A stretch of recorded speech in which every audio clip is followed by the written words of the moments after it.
Meus irmãos, que Jesus nos dê a sua paz. Hoje, 18 de abril de 2014,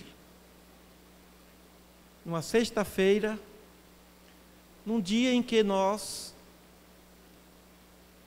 homenageamos ou lembramos pelo feriado da Sexta-feira da Paixão, a crucificação de Jesus. E o tema da noite, bem-aventurados os aflitos. As relações entre a doutrina espírita, o sacrifício de Jesus e as aflições, as causas das aflições anteriores e presentes. O que gera o sofrimento humano? Há uma diferença entre dor e sofrimento. Dor é qualquer tipo de incômodo. Incômodo físico, emocional, afetivo, espiritual. E sofrimento? Sofrimento trata-se de uma reação negativa diante da dor.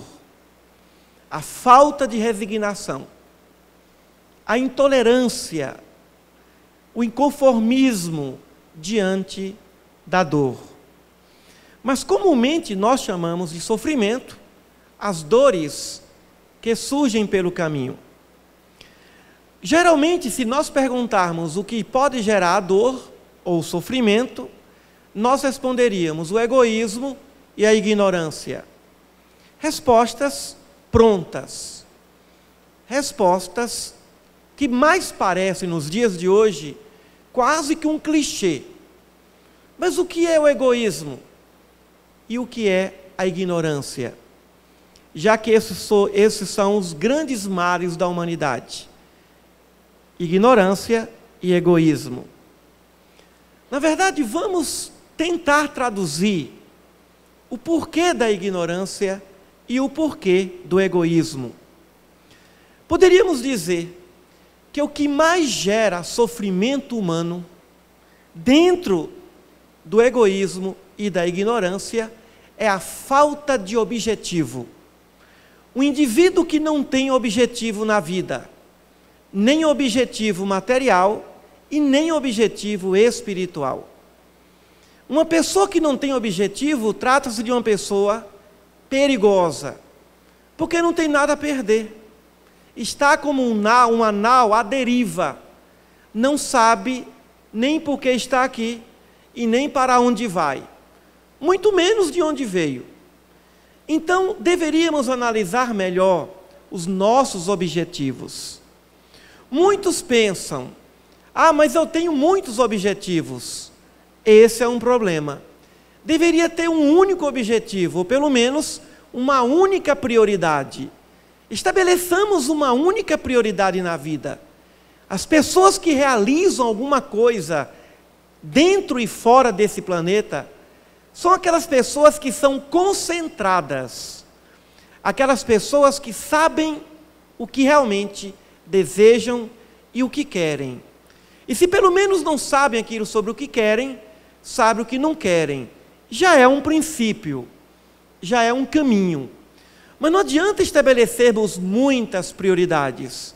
É evidente que em cada campo de atuação, vamos estabelecer alguma prioridade.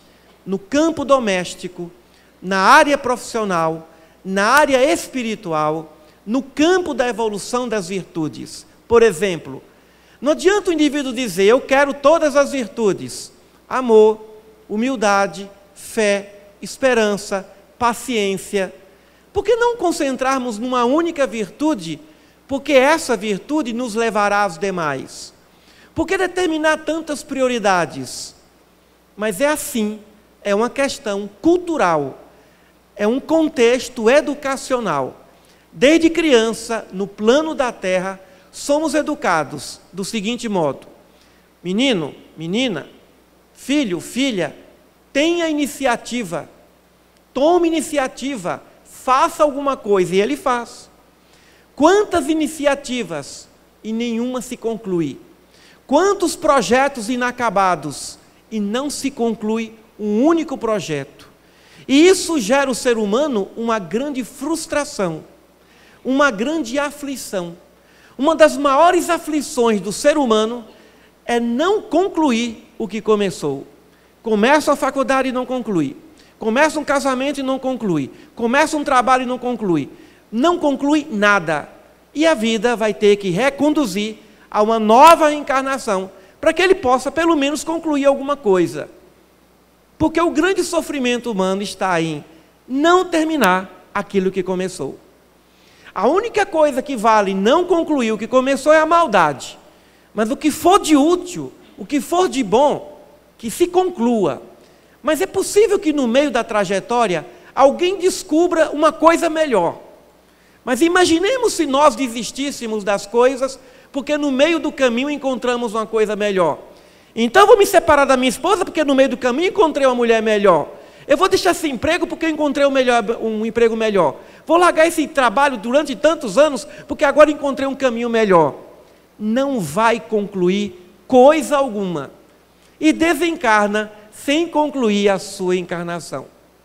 Por isso que Jesus disse: aquele que perseverar até o fim, esse será salvo. O que significa isso? Aquele que conclui os seus projetos, aquele que conclui a sua encarnação, aquele que atinge os seus objetivos. Esse talvez seja o ponto fundamental das nossas vidas. Estabelecemos prioridades, escolhermos as nossas cruzes. Quantos de nós, no plano espiritual, abraçamos cruzes inomináveis? Senhor, eu queria vir como médium, eu queria vir sem enxergar, eu queria vir paralítico, e eu queria ser traído, eu queria isso. Os espíritos até tentam aliviar a carga, mas muitos deixam que esse espírito encarne e passe por tudo que ele pediu, para que ele aprenda a pedir da próxima vez. Quando alguém diz assim: Deus não deposita fardos pesados em ombros leves, é um clichê equivocado. Deus deposita cargas pesadas em ombros leves, até para o indivíduo aprender a escolher a carga certa para carregar. Porque a cruz não deve ser arrastada, deve ser carregada. E aí você vai escolher a cruz que você dá conta de carregar, no plano espiritual. Então tem gente que no plano espiritual quer evoluir em uma encarnação, o que levaria um período de 10 encarnações. E acaba se complicando mais, e precisará talvez de mais umas 30 encarnações para cobrir ou suprir o seu ciclo evolutivo, que apenas uma única encarnação, 5 encarnações, poderiam ser suficientes. Então, nós somos muito bons para começar as coisas, assumir as responsabilidades, levantar projetos, levantar bandeiras, mas no plano ainda de provas e de expiações, somos ainda desconcentrados. A nossa desconcentração é impressionante. Uma vez alguém falou para mim: Emílio, eu acho que eu sou um adúltero, não tem jeito. Eu falei: você não é um adúltero, você é um desconcentrado. Concentre na sua mulher. Porque o desconcentrado é desse jeito. Não tem mulher que dê conta. Pode ter um harém de 1000 mulheres igual Salomão, vai querer 1001, vai trair as 1000. Porque ele é desconcentrado, porque ele não tem objetivo. Qual é o objetivo do casamento? Qual o objetivo de ser esposo, ser marido, ser esposa? Qual o objetivo de ser filho, pai, avô, avó, tio ou tia? A vida nos oferece objetivos.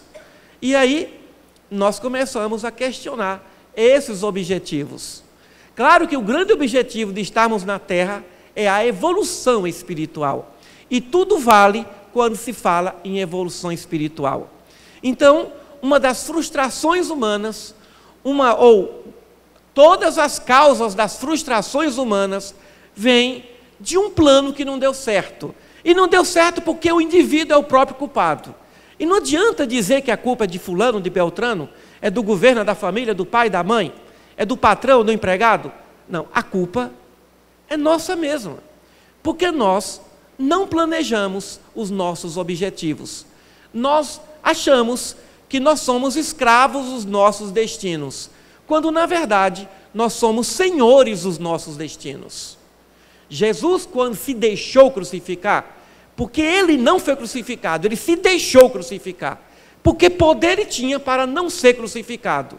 Ele teve um objetivo de nos ensinar, um objetivo de nos dar o exemplo, ensinar a força do amor. Vejam o que é que o amor pode fazer, se deixar imolar pela ignorância humana. Quando Jesus sofreu e chorou lágrimas de sangue, não foi porque tinha medo de qualquer sofrimento, da crucificação, da coroação de espinhos, do flagelo, da humilhação, das chagas que lhes foram abertas. Ele não teve medo disso. Ele estava chorando por amor, pela ignorância nossa, por uma humanidade que não sabia nem por que está aqui, e que vive como se nunca fosse desencarnar. Vive em busca de coisas materiais, que depois desencarna e não leva um alfinete, como se tivesse vindo à Terra só para conquistar poder, fama, riqueza, coisas materiais e espaço social. Então, precisamos observar os nossos objetivos, reavaliar as nossas prioridades, para que nós tenhamos um pouco mais de qualidade de vida física, social e espiritual. Outro ponto fundamental que nos libertará de algumas aflições, por exemplo, a necessidade que nós temos de reunir uma estratégia para atingir o nosso objetivo, ou seja, precisamos de buscar o verdadeiro poder, o poder que nos levará aos objetivos. Um dos maiores poderes que temos e que pouco usamos é o poder da oração. O poder da oração. Se o ser humano soubesse o poder que uma oração tem, ele oraria um pouco mais. Ele pensaria mais em Deus. Ninguém chegará ao seu objetivo, ninguém concentrará a sua energia sem a oração.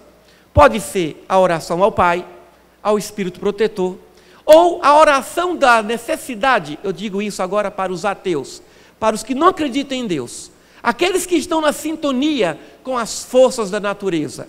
Mas um dia eles entenderão que as forças da natureza também têm tudo a ver com o grande poder do nosso Pai. Então, nós precisamos, para atingirmos os nossos objetivos, de uma bagagem, precisamos de forças, precisamos de energias, e essa energia começa da oração. Depois, da disciplina em fazer, em trabalhar e também buscar as horas de lazer e de repouso. Um dos grandes problemas da humanidade é o estresse.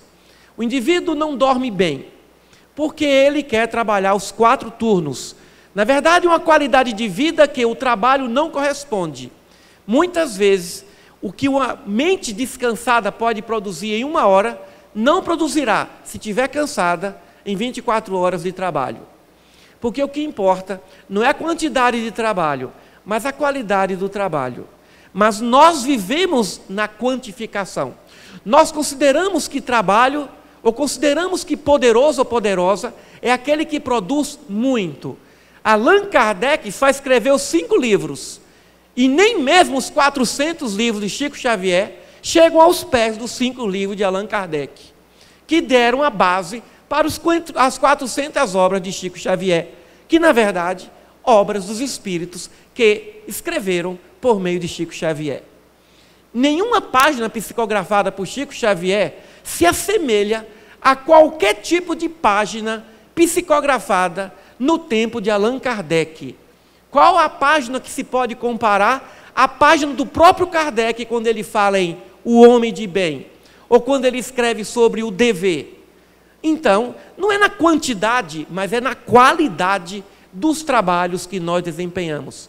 É evidente que a qualidade mediúnica da obra do Chico é a mais bela obra mediúnica que já existiu de todos os tempos. O mais belo médium de todos os tempos no campo da psicografia. Mas não significa dizer que é pela quantidade de obras, pela quantidade de trabalhos, pela quantidade de livros, pela quantidade de horas, mas é pela qualidade de vida, é pela qualidade da obra Isso sim que valerá uma vida.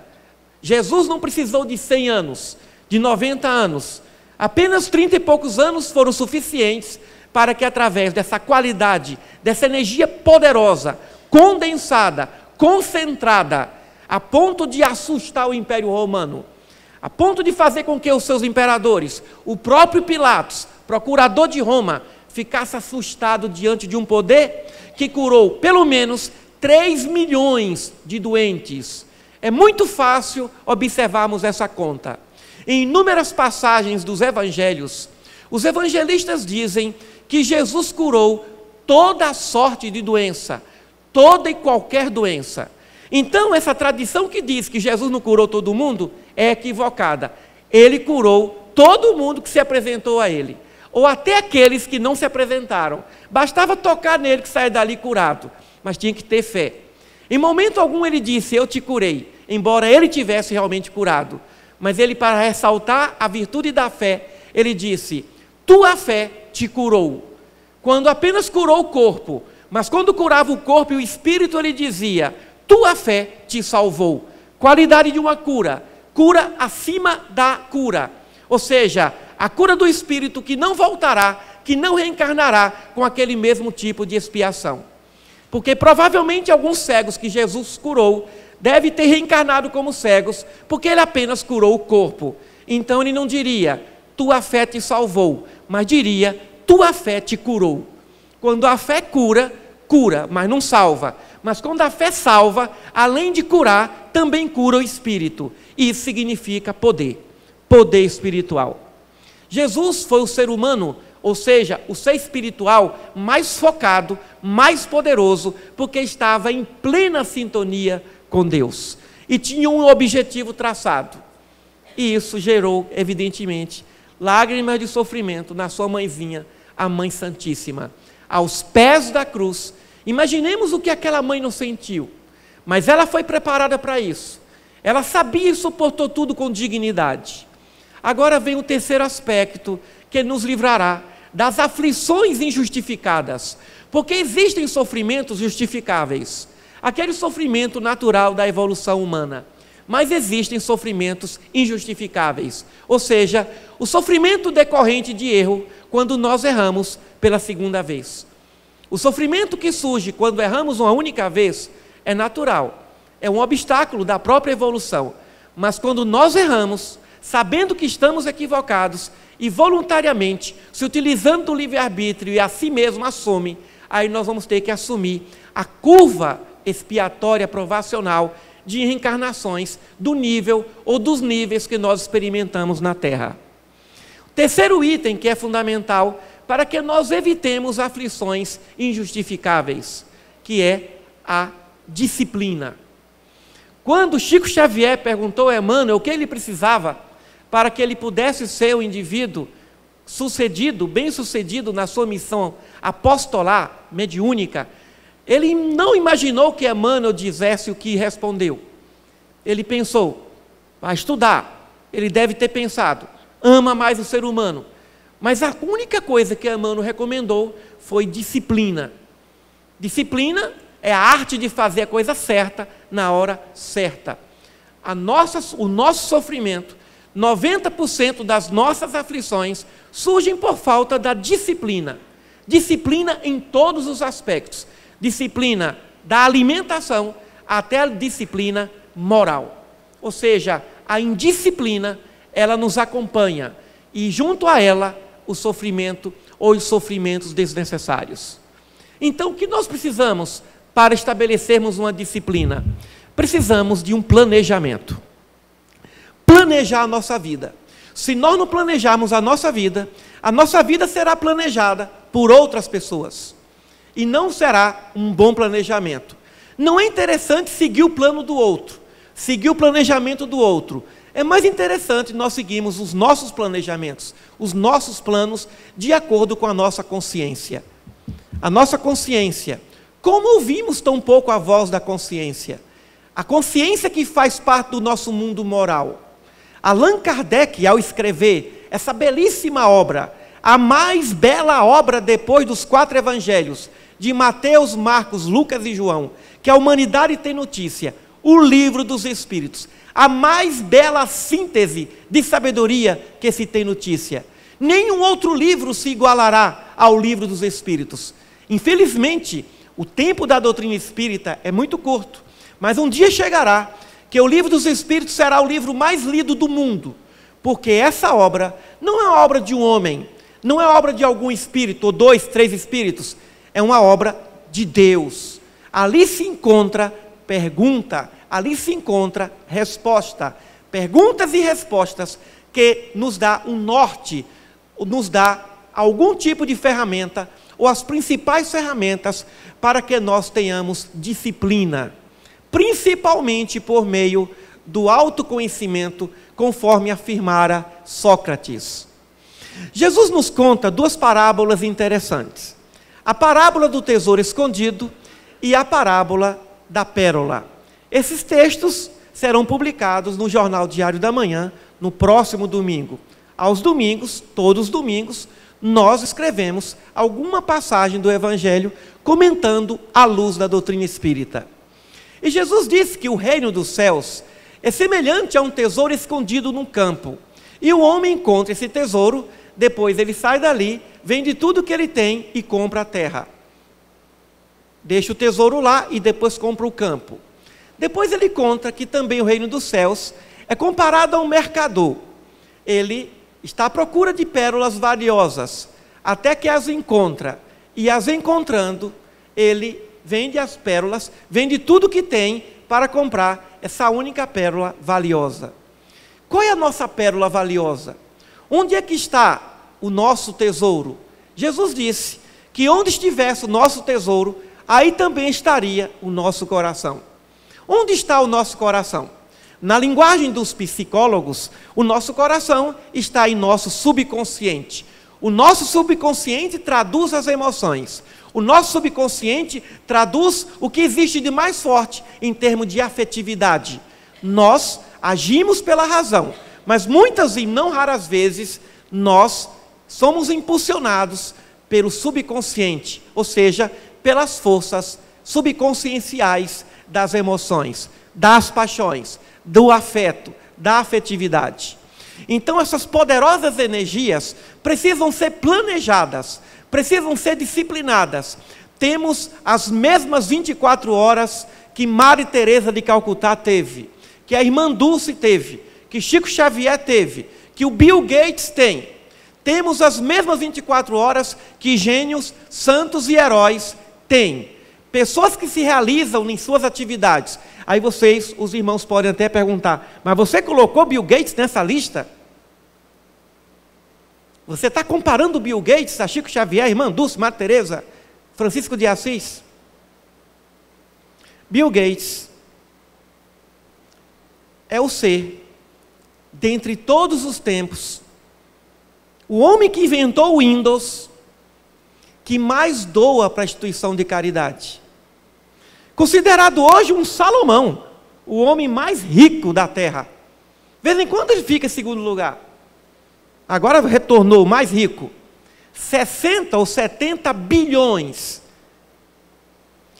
Qualquer um aqui do Brasil está enlouquecendo quando ganha na Mega Sena 50 milhões. Primeira coisa, arruma uma mulher, desiste da mulher, arruma outra, uma modelo qualquer, que depois o mata.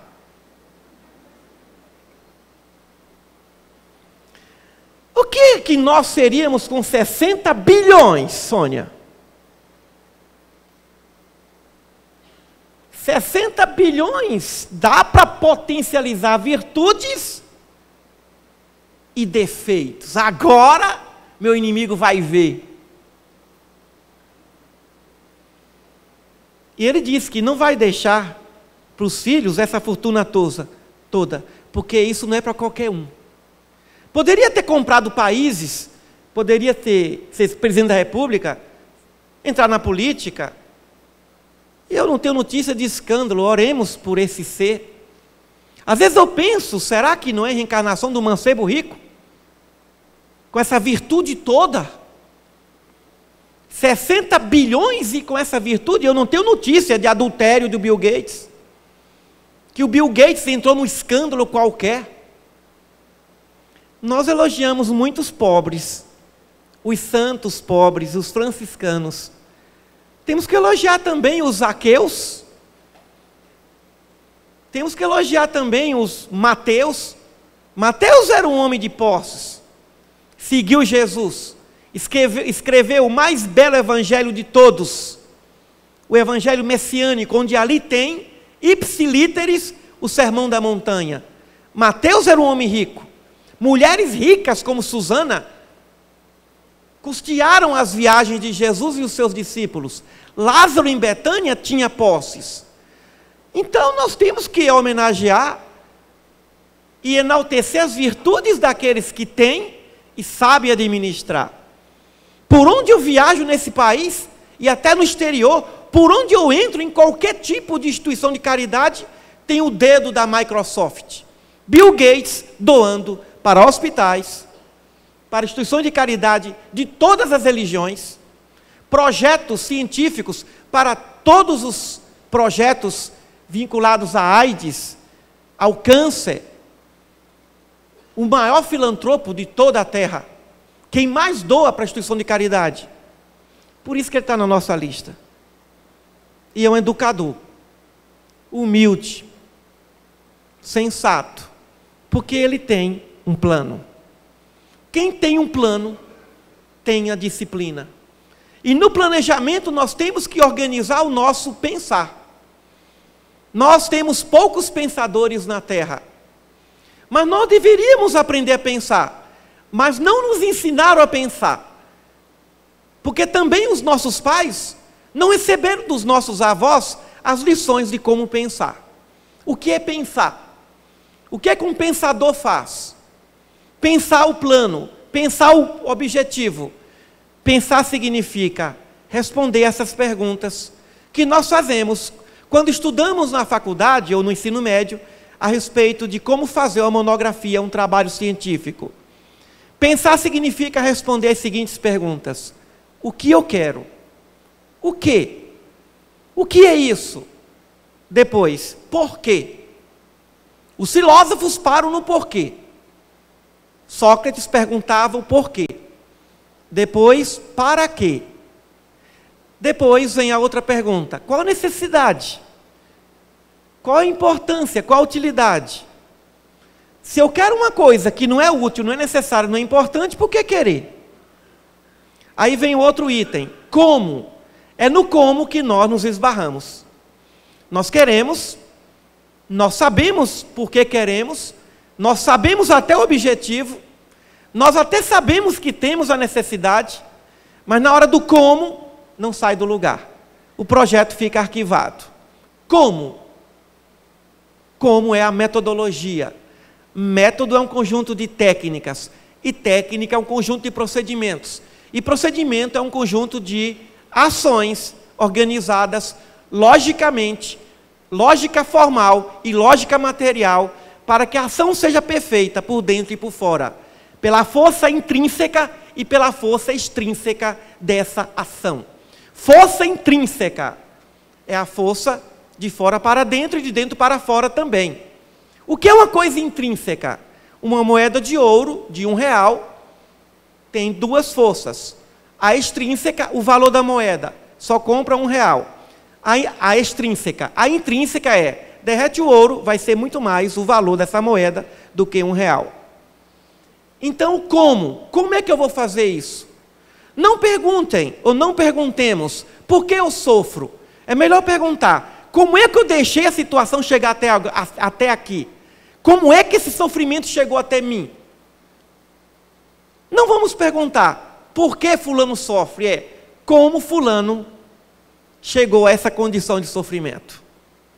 O como vai ser respondido pelo subconsciente também. Quando nós perguntamos como, a resposta virá completa. Quando nós perguntamos por quê, a resposta virá incompleta. Mas é melhor perguntar por quê do que não perguntar coisa alguma. Então vamos perguntar o porquê, para quê, qual a necessidade, utilidade ou importância e como. Agora vamos na outra parte, que é quando. Eu quero esse objetivo para quando? Quando? Se nós não tivermos essa resposta, o projeto não ficará pronto. E, provavelmente, nós não vamos chegar ao objetivo a lugar algum. Porque não se determinou um tempo. Eu quero me casar. Quando? Qualquer dia desse, quando Deus quiser, quando menos você pensar, breve. Emílio, eu vou na sua casa. Quando? Quando menos você esperar. Não vai nunca. O mês que vem, daqui a 15 dias, daqui a 3 anos, quando eu terminar esse trabalho, está determinando quando, e na linguagem neurocientífica ou neurolinguística, agora o cérebro entende que o indivíduo realmente quer. O indivíduo só quer quando ele marca data, quando ele trabalha com prazo, porque o prazo, a pressão do calendário é uma das mais interessantes para aquele que é indisciplinado. Eu mesmo uso muito isso, porque eu não me considero uma pessoa disciplinada, mas eu uso o calendário, o tempo, essa capacidade fantástica que muita gente tem de administrar o tempo para realizar, concluir os nossos projetos. E assim a gente se passa até por disciplinado sem ser, porque segue o cronograma. O outro item é, quanto custa o que eu quero? Tudo o que eu quero, como dizia Sigmund Freud, o seu desejo gera uma perda. Nesse exato momento que estamos ganhando nessa confraternização, nessa reflexão, nesse pensar, nós estamos perdendo alguma coisa lá fora, mas estamos pagando o preço de estarmos aqui. Tudo que nós queremos tem um preço. A questão é, estou disposto a dar o preço, a pagar o preço?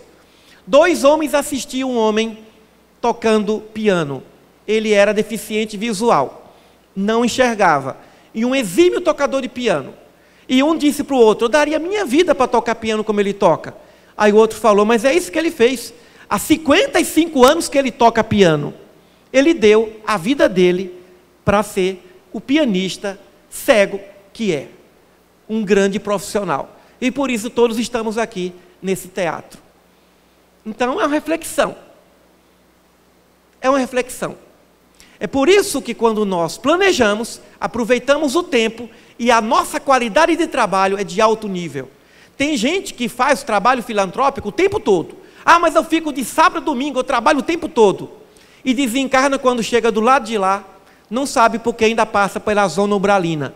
Mas eu fiz isso, eu fiz aquilo, mas sem qualidade, sem amor. De que vale salvar milhões sem amor? É melhor salvar um com amor, com compaixão, com sentimento. Então não é pela quantidade, mas é pela qualidade que se chega a uma excelência de evolução espiritual. Um outro item que é fundamental, ao lado da disciplina, é a organização. Não concebemos a felicidade sem organização. Uma pessoa desorganizada não merece ser feliz. Uma pessoa desorganizada não é feliz. Uma pessoa desorganizada nunca vai ser feliz. Não tem como ser feliz. Tem que pagar o preço da desorganização, a infelicidade.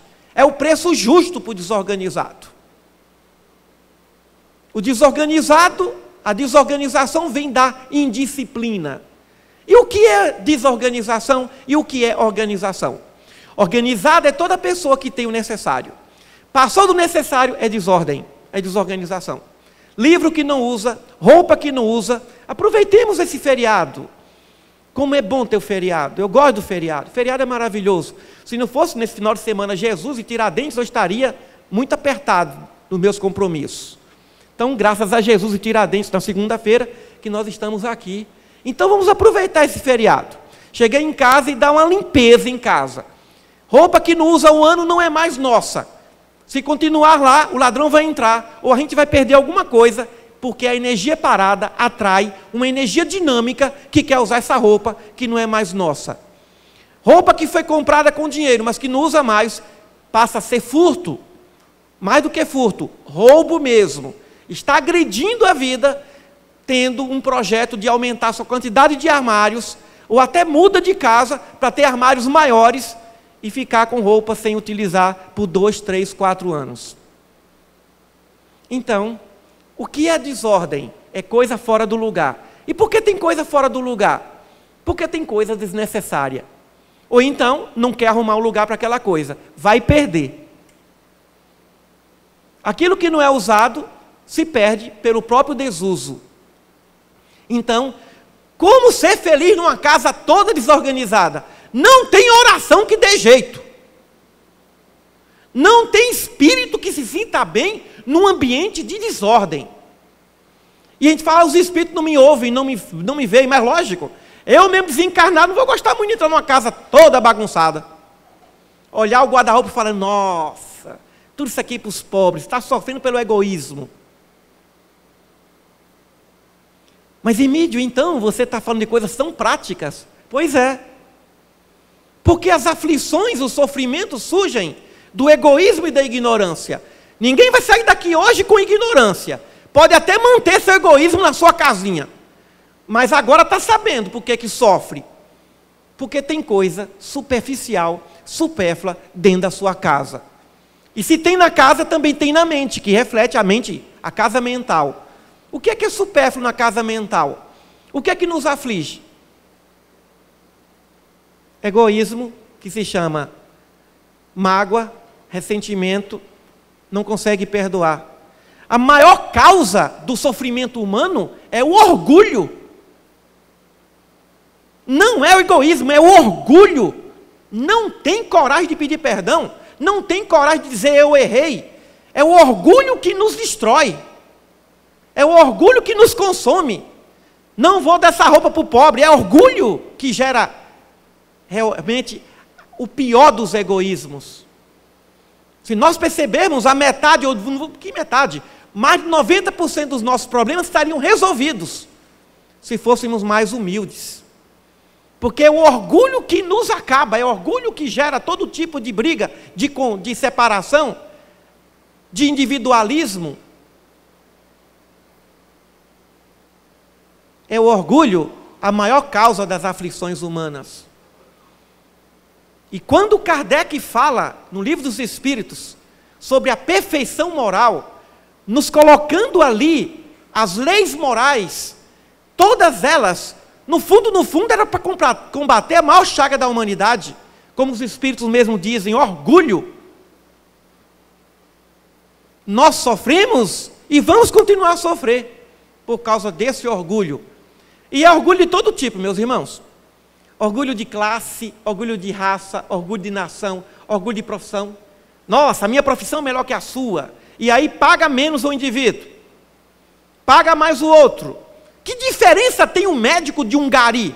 Os garis, então, façam greve. Que médico vai resolver o problema da endemia, epidemia que pode consumir a humanidade inteira, se todos os garis pararem?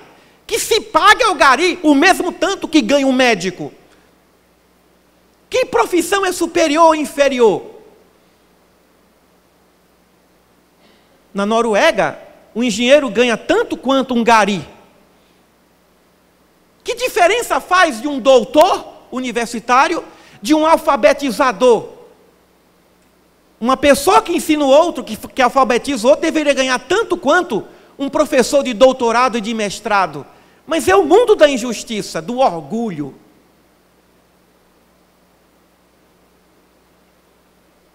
Não é para qualquer um ser gari. Varrer as ruas que nós pisamos, os passeios. Se tivéssemos garis recebendo com maior dignidade, as nossas ruas teriam mais amor, porque as suas vassouras varreriam as nossas chagas morais, dos nossos pensamentos que ficam nas estradas, nos asfaltos. Porque as coisas materiais assimilam ou absorvem as poderosas energias mentais que emitimos. E os garis limpam as ruas, limpam as chagas dos nossos pensamentos mais equivocados. E como ser feliz numa sociedade em que alguém ganha mais do que alguém, em que uma profissão é considerada superior à outra? Então precisamos refletir e a pensar. Precisamos para isso de boa vontade para observar essas coisas, registrar, analisar, comparar um detalhe com outro e depois tomarmos nossas decisões. Bem-aventurados os aflitos que sabem sofrer, mas melhor ainda, bem-aventurados aqueles que sofrem, porque não desistem dos seus objetivos, porque não desistem dos seus tesouros, que estão dispostos a vender tudo o que têm por causa dessa pérola importante que é a paz de consciência e a paz de espírito, paz de consciência e a vontade de amar, porque evolução intelectual, conforme Allan Kardec nos fala no Livro dos Espíritos, significa compreensão, e evolução moral significa amor. Onde estiver o nosso amor, aí estará, não é só o nosso coração, a nossa evolução. Vamos então desafiar os nossos passados, as nossas culturas, e vamos fazer a diferença. Mas por quê? Porque nós somos espíritas. Nós conhecemos o Livro dos Espíritos. É uma revelação, é a terceira revelação. O espiritismo não é uma religião. Como dizem, o espiritismo é a religião. No futuro, todas as religiões terão que defender as verdades contidas no Livro dos Espíritos. Como no futuro, todas as religiões terão que se render ao maior homem, ao maior ser, ao maior espírito que já teve na Terra e que se deixou imolar na cruz. A cruz que lembra o plano cartesiano. A cruz que tem o primeiro quadrante, segundo quadrante, terceiro quadrante e o quarto quadrante. No primeiro quadrante, o eixo da abscissa e da ordenada, do eixo X e o eixo Y, tudo é positivo. No segundo, abscissa negativa, ordenada positiva. No terceiro, tudo é negativo. No quarto, abscissa positiva e ordenada negativa. Os espíritos puros superiores, tais quais Jesus, estão no primeiro quadrante. Eles não têm conflito entre o bem e o mal. Eles estão entre o bem e o bem. E quando eles se reúnem é para decidir qual é o melhor bem, o bem que Deus quer que eles façam. Mas nós estamos ainda entre o bem e o mal. Alguns de nós estamos entre o mal e o mal. Bem, então é melhor falar mal dele do que matá-lo, entre o mal e o mal. É melhor matar um do que matar 10, entre o mal e o mal. Estamos saindo dessa fase. E graças à evolução natural de todas as coisas, ainda estamos na grande batalha de Paulo de Tarso, entre o bem e o mal, dentro de nós, entre a justiça e a injustiça. Mas um dia chegaremos lá, no primeiro quadrante da cruz. Jesus, quando se deixou crucificar, ele estava ali dizendo, eu dominei os 4 quadrantes, o primeiro, o segundo, o terceiro e o quarto, todos os quadrantes da evolução, do átomo ao anjo, passei por tudo, e agora cheguei à sintonia perfeita com o nosso Pai. Que Jesus nos dê a sua paz, que Kardec continue nos dando a sua sabedoria, e que as aflições humanas nos ensinem cada vez mais a evoluir, dentro desses desafios do dia a dia. Mas não nos esqueçamos que santo é aquele que cumpre o seu dever, por mais singelo que pareça, no dia a dia. Santidade não significa grandes sacrifícios, santidade significa força de vontade, trabalho, sabedoria, para cumprir o dever nosso de cada dia. Porque o dever nosso de cada dia é o pão que nós queremos que nunca nos falte. Muita paz a todos.